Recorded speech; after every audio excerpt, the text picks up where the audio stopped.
은혜 받을 하나님의 말씀 요한복음 13장 4절에서부터 8절까지 우리 한 절씩 교독하겠습니다. 저녁 잡수시던 자리에서 일어나 겉옷을 벗고 수건을 가져다가 허리에 두르시고 이에 배에 물을 떠서 제자들의 발을 씻으시고 그 두르신 수건으로 발을 닦으시고 시몬 베드로에게 이르시니 베드로가 이르되 주여 주께서 내 발을 씻으시나이까. 예수께서 대답하여 이르시되 내가 하는 것을 너희가 지금은 알겠느냐 이후에는 아니라. 함께 읽겠습니다. 베드로가 이르되 내 발을 절대 씻지 못하시리라. 예수께서 대답하시되 내가 너를 씻어주지 아니하면 내가 나와 상관이 없느니라. 아멘. 은혜 받읍시다. 사랑하는 성도 여러분 지금 낙원 목욕탕에 들어오셨습니다. 이 시간 말씀을 통해서 여러분의 영혼이 찌든 이 때를 말끔히 씻는 시간이 되기를 주님의 이름으로 축복합니다. 목욕탕에 가면은 때밀이가 주인보다도 돈을 훨씬 더 많이 받아요. 목욕비가 얼마냐면 10,000원인데 때밀이는 20,000원을 받습니다. 그렇잖아요. 그래서 왜 이렇게 때밀이가 돈을 받느냐, 내가 설교 말씀을 준비하다가 느낀 것이 있는데, 그것은 우리 예수님이 영혼의 때를 밀어주기 때문에 훨씬 더 많이 받는 거예요. 사랑하는 성도 여러분, 이 시간 우리 주님의 말씀을 통해서 여러분의 모든 죄의 찌꺼리가 말끔히 씻어지기를 주님의 이름으로 축복합니다. 세상에는 우리의 행복을 파괴하는 적들이 많이 있는데, 그것을 한마디로 표현한다면 그것은 바로 죄라고 말할 수가 있어요. 그래서 야고보 기자는 죄에 대해서 이렇게 말하고 있는데, 야고보서 1장 15절에서 욕심이 잉태한즉 죄를 낳고 죄가 장성한즉 사망을 낳느니라 라고 말씀을 했습니다.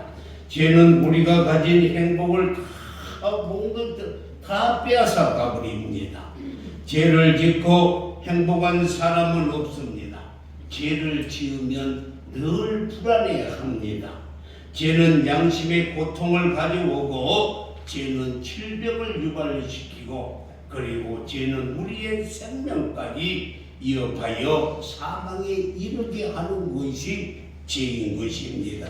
그래서 사도 바울 역시 로마서 6장 23절에서 죄의 싹은 사망이라 라고 말씀했어요. 그런데 하나님의 은사는 그리스도 예수 우리 주 안에 있는 영생이라 라고 말씀했습니다. 이렇게 성경은 죄에 대해서 지적하고 있어요.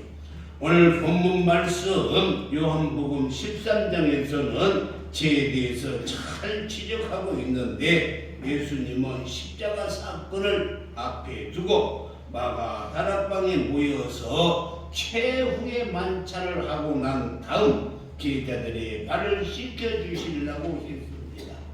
이때 베드로가 6절에서 뭐라고 말을 했냐면, 주께서 네 발을 씻으리까 라고 이렇게 말을 하고, 8절에서는 뭐라고 말했어요? 베드로가 이르되 내 발을 절대 씻지 못하시리다 라고 이렇게 말씀을 했습니다. 제자들이 선생님의 발을 씻겨드려야지 어떻게 선생님이 제자들을 발을 씻겨주시겠느냐 라는 그런 뜻이기도 하지요.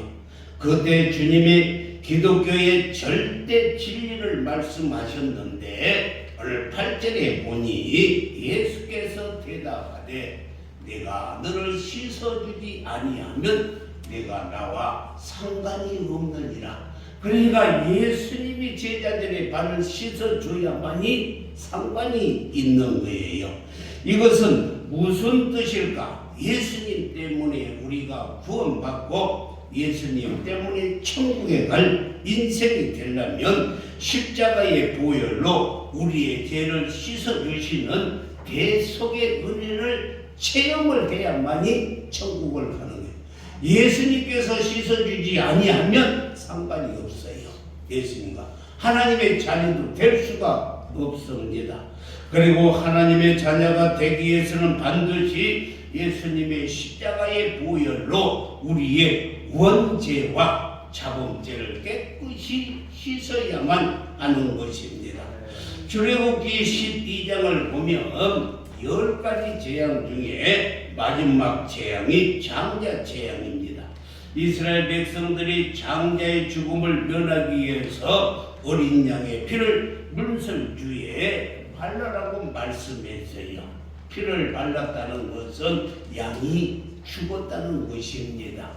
양이 죽었다는 것은 그러면 그 양이 누구인가? 그 양이 요한복음 1장 29절에서 보라 세상 죄를 지고 가는 하나님의 어린 양이로다.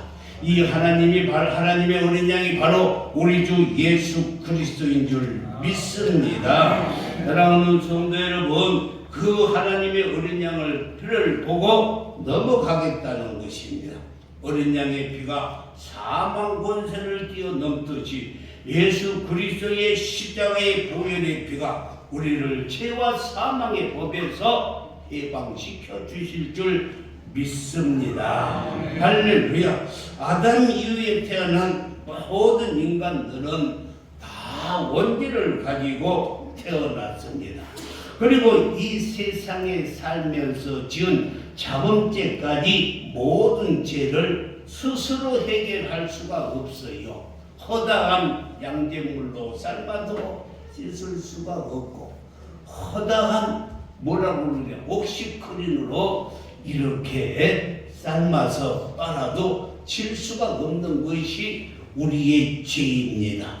개분수령에 빠진 사람이 스스로 자기를 건져낼 수 없는 것처럼 그런 것입니다. 그렇다면 우리의 원죄와 자범죄를 해결하는 방법이 무엇일까? 그것은 창세기 3장으로 거슬러 올라가서 생각하면 하나님께서 먹지 말라고 하신 선악과를 아담과 하와가 따 먹음으로 눈이 밝아지고 하나님처럼 될 줄을 알았는데 앵걸 벌거벗은 모습 때문에 부끄러웠고 죄와 저주와 죽음의 공포에 떨면서 에덴 동산 나무 뒤에 숨어 있을 때 하나님께서 찾아오셨어요.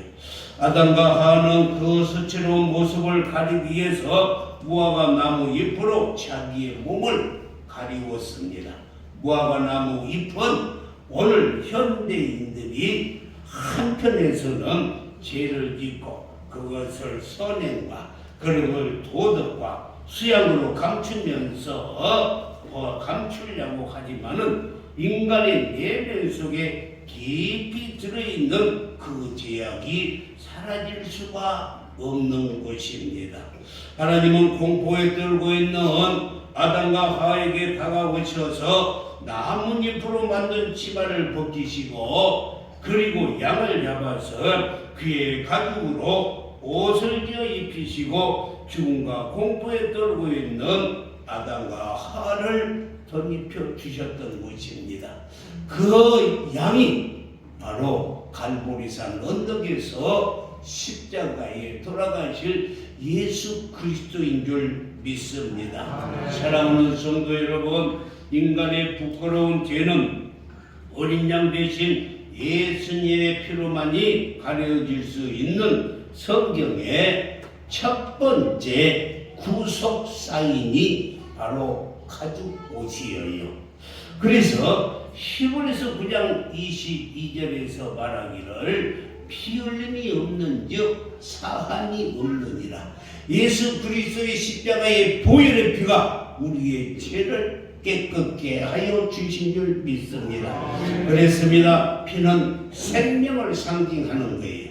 그런데 이 더러운 죄악의 피를 지닌 생명은 죄가 없어진 예수 그리스도의 거룩한 피만이 대속의 은혜를 입을 수가 있는 것입니다.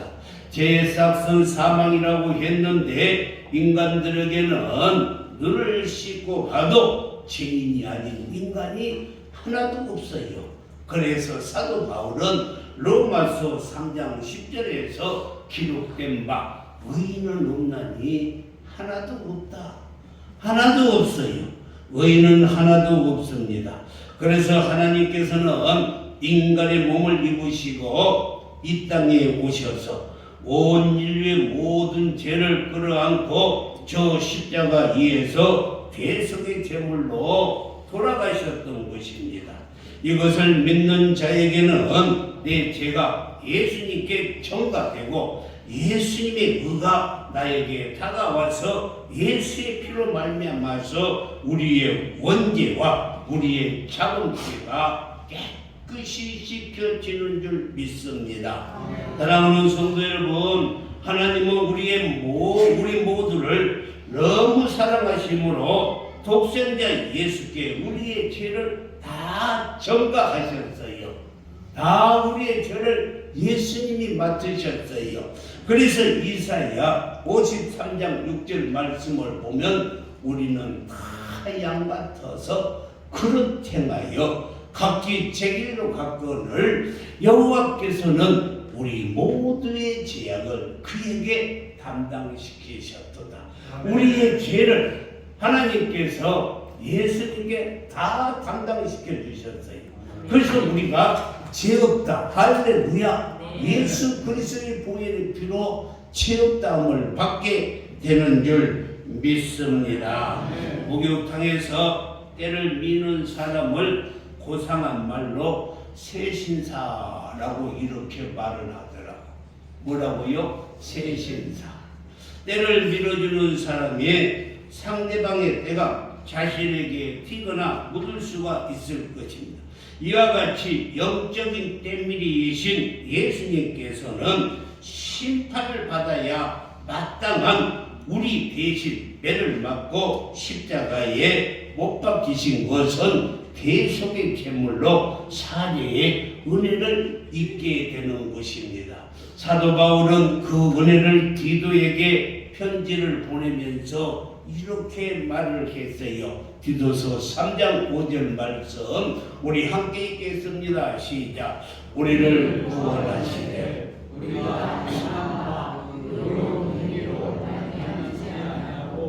오직 그의 구원하심을 따라 중생의 씻음과 성령의 새롭게 하심을 하셨느니 우리가 행한 바 의로운 행위로 우리가 구원받는 것이 아니라 오직 그의 구원하심을 따라 중생의 씻음을 받았다라고 말씀을 했어요. 여기서 중요한 말씀은 중생의 씻음이라는 것입니다.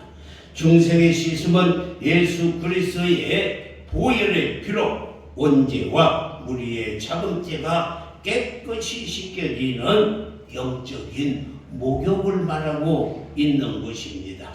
인간이 죄를 해결할 수 있는 방법은 나를 구원하기 위해 이 땅에 보내신 예수님을 나의 구주로 영접하고 내 죄를 회개하고 그분에게 맡기는 것밖에 없습니다. 그럴 때 우리에게 주어진 축복을 사도 바울은 로마서 8장 1절과 2절에서 그러므로 이제 그리스도 안에 있는 자에게는 결코 정죄함이 없나니 어느 누구도 우리를 너 죄인이라 말할 수가 없어요. 이는 그리스도 예수 안에 있는 생명의 성령의 법이 죄와 사망의 법에서 너를 해방하였습니다. 예수 그리스도의 보혈의 피가 우리의 원죄와 우리의 자범죄에서 우리를 해방시켜 주시고 자유함을 주셨어요. 그래서 이 진리를 알면 진리를 알지니 진리가 너희를 자유케 하리라. 할렐루야. 자유함을 얻으시기를 주님의 이름으로 축원합니다. 그러므로 예수 그리스도 안에 있는 자는 결코 정죄함이 없나니 이는 그리스도 안에 있는 생명의 성령의 법이 죄와 사망의 법에서 너를 해방하였음이라. 할렐루야. 예수님 때문에 우리가 더 이상 정죄받지 않고 살아갈 수 있음을 확실히 믿으시면은 큰 소리로 아멘, 아멘 하는 사람만 담대해져서 마귀가 떠나가요. 할렐루야. 아멘 하는 그 말을 듣고 악한 마귀가 한 길로 갔다 7길로 도망갈 줄 믿습니다. 예수님 때문에 우리가 더 이상 정죄받지 않고 살 수 있음을 확실히 믿으시기를 주님의 이름으로 축원합니다.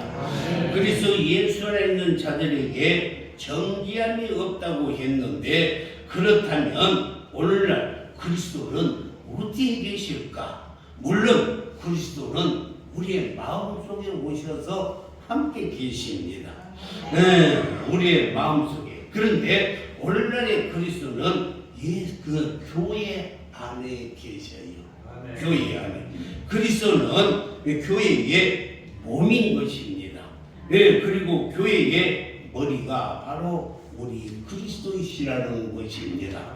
사랑하는 성도 여러분, 그래서 사도 바울이 이것을 분명하게 말씀하셨는데 에베소서 1장 22절과 23절에서 말했어요. 또 만물을 그 발 아래 복종하게 하시고 그를 만물 위에 교회의 머리로 삼으셨느니라.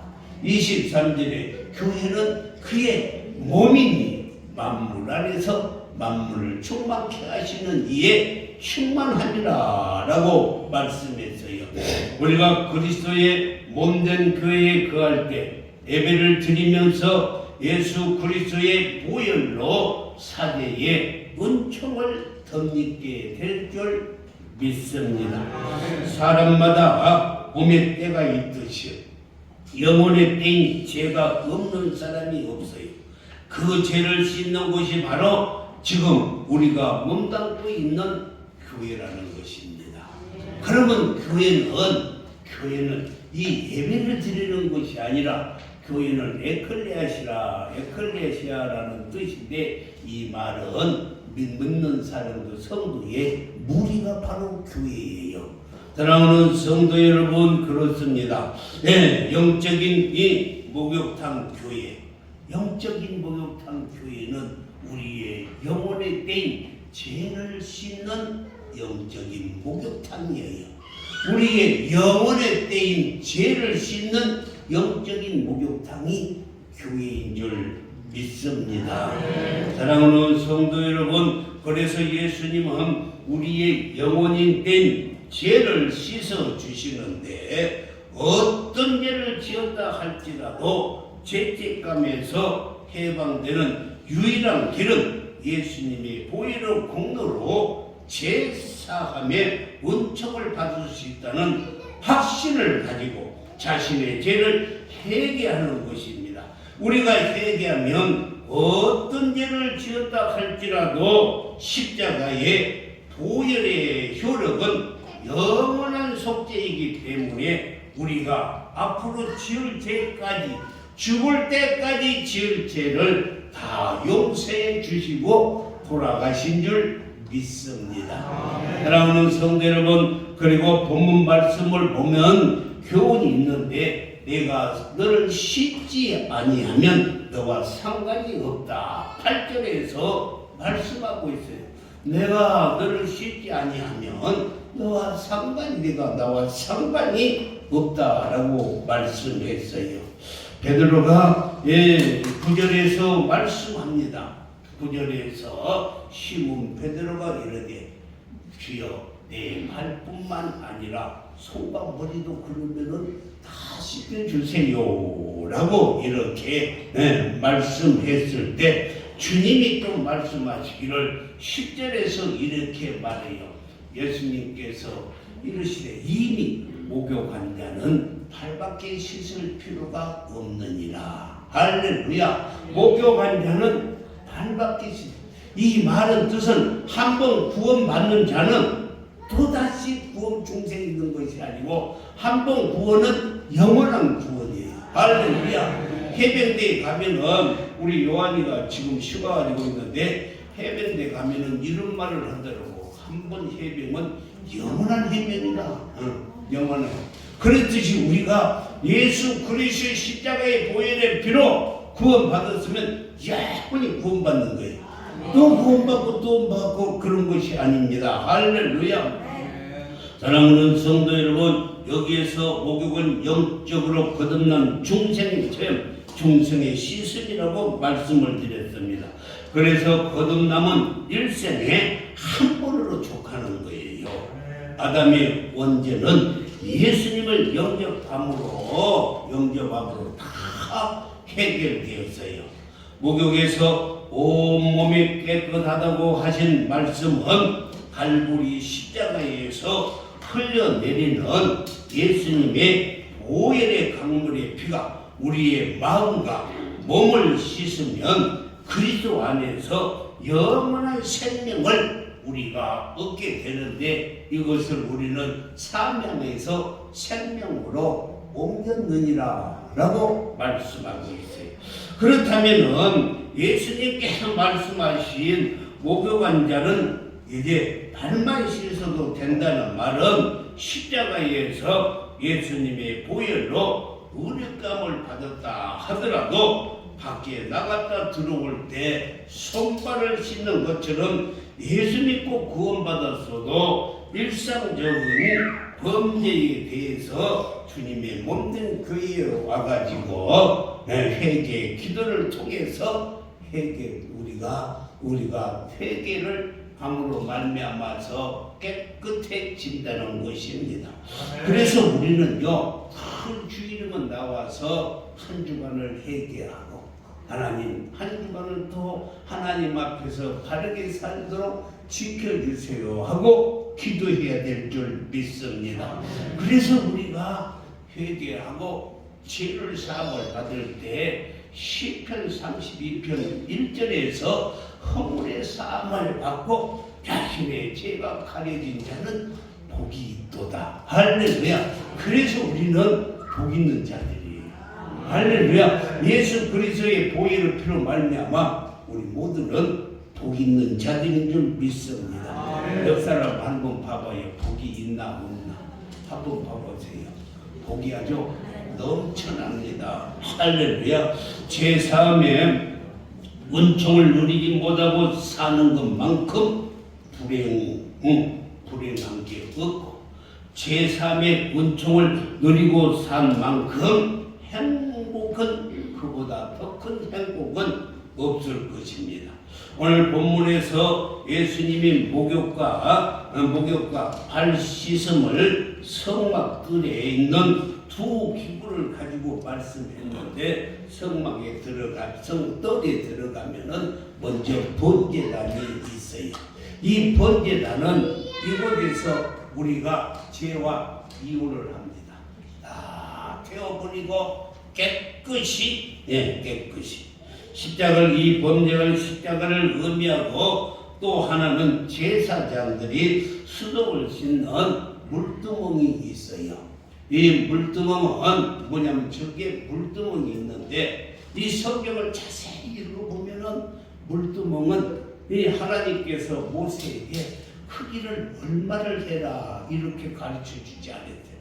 다른 것은 다 크기 높이를 다 말을 했는데 물두멍만큼은 크기를 가르쳐줘.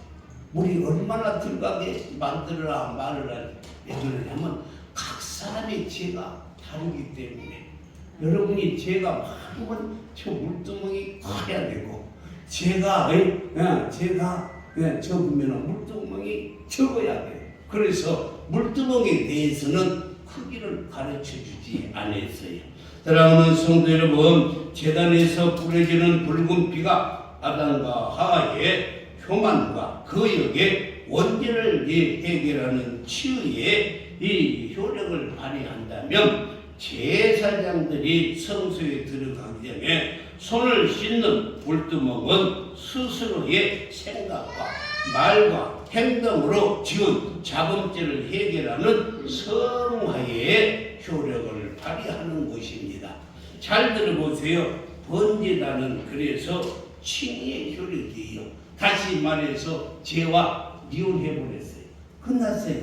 죄는 나와 굿바이예요. 번제단에서 태워서 죽었기 때문에. 네, 그리고 물두멍에서는 성화의 효력을 발휘하는 것입니다.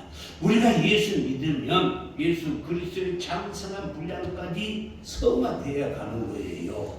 할렐루야. 그래서 우리는 늘 내죄를 회개하고 늘 기도하고 참여하면서 성화되는 것입니다. 잊어서는 안 됩니다. 원죄를 씻음받는 하나님의 자녀는 하나님과 우리의 사이를 연결하는 십자가가 결코 끊어지지 않는다고 할지라도 세상 가운데서 두려워진 발을 씻지 않으면 거룩하신 주님과 상관이 없는 거예요. 그래서 우리는 주일마다 영적인 목욕탕인 교회에 와서 하나님께 예배하면서 회개 기도와 더불어서 사제의 은총을 덧입지 않고서는 코피 불린 망아니처럼 속물 인간이 될 수밖에 없는 것입니다. 그러므로 죄는 세상의 가치를 쫓는 이 관성이 있어요. 죄는 다 세상으로 나가려고 그래. 보혈의 능력은 세상의 가치를 쫓는 관성의 힘을 무력시키고 여호와를 항상 거룩함에 향하게 하는 것입니다. 그래서 주님이 보혈로 씻음받은 사람일수록 보혈의 공로가 없이는 하나님 앞에 바로 설 수 없는 죄인임을 고백하면서 하나님께 영광을 돌리며 하나님을 찬양하게 되고 하나님께 나와 엎드려 회개하는 삶을 살게 되는 것입니다. 교만과 그 역의 원죄를 가진 인간들이 겸손해진 방법은 물두멍에서 비친 자기의 더러움을 씻는 것처럼 깨끗하게 하는 거예요. 그래서 사도 요한은 요한일서 1장 9절 말씀에서 시작. 만일 우리가 우리 죄를 자백하면 그는 미치시고 의로우사 우리 죄를 사하시며 우리를 모든 불의에서 깨끗하게 하실 것이요. 이것은요 다 암송하는 비밀이에요. 우리가 우리 죄를 자백하면 그는 미쁘시고 의로우사 우리 죄를 사하시며 우리를 모든 불의에서 깨끗게 하신다. 할렐루야. 늘 자백하시기를 주님의 이름으로 축원합니다. 누가복음 19장에 보면은 삭개오의 이야기가 나와요. 네, 주님은 사모하는 영혼을 만족해 하시고 잃어버린 영혼을 구원하기 위해서 주님이 삭개오를 찾아가는 거예요. 많은 사람들 그래요. 삭개오 이야기를 하면은 삭개오의 열심한 이야기를 해. 주님을 만나려고 무슨 뽕나무를 올라갔다. 4배의 이필 갚아주었다.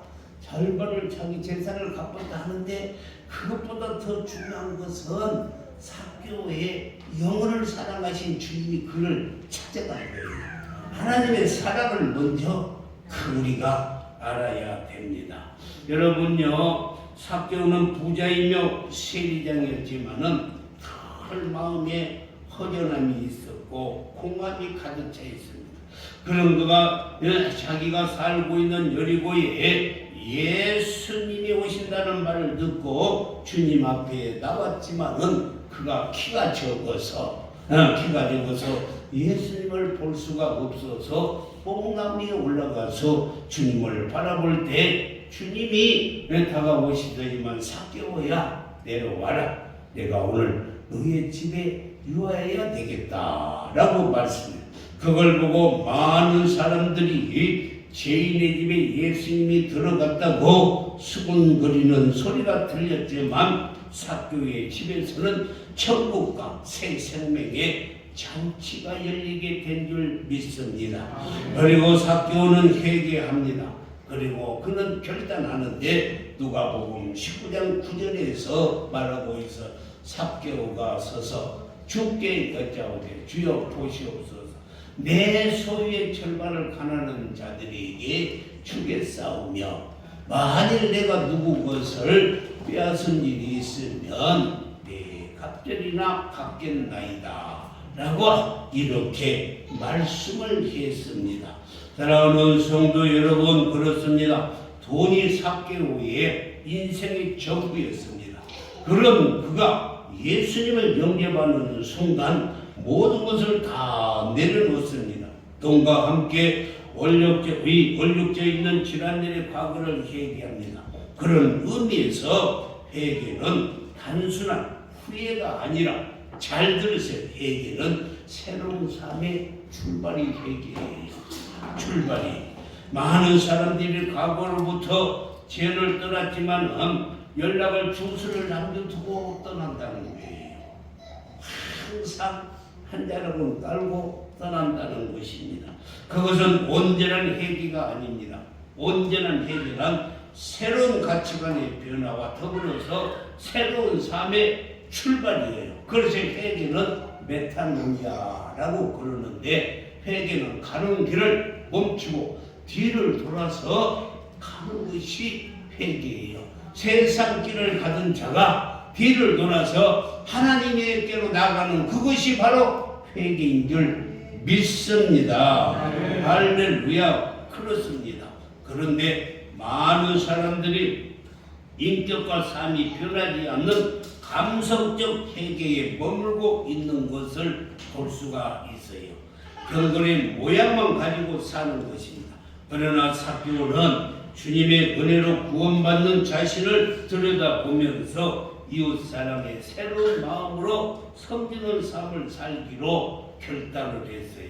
삭개오의 짧은 이야기 속에 우리는 삭개오가 바라보는 세 가지를 발견하는데 첫째, 허탈감과 죄책감 속에 후회하며 살아가는 자신의 내면을 바라보는 시선이 삭개오에게 있었어요. 자신의 내면을 바라보는. 두 번째는 자기의 죄를 씻어주기 위해서 자기에게 다가오시는 주님을 바라보는 시선이 있었어요. 세 번째는 세상과 이웃을 바라보며 자신에게 주어진 축복을 나눌 수 있는 성김의 삶을 그는 찾았어요.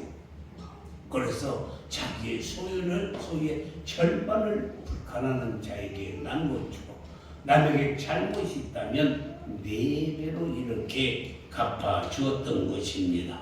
사랑하는 성도 여러분, 이런 거룩한 변화가 일어나는 곳이 바로 영적인 목욕탕인 낙원 전원교회인 줄 믿습니다. 이곳에서 정말로 깨끗함을 받고 정말 하나님의 거룩한 삶을 사시기를 주님의 이름으로 축원합니다. 그래서 여러분들은 오늘 참 잡으셨어요. 이런 사제의 은총과 새로운 삶의 변화가 있어서 늘 하나님을 영화롭게 하고 하나님을 찬양하고 하나님의 영광을 위해서 살기를 주님의 이름으로 축복합니다. 기도하겠습니다.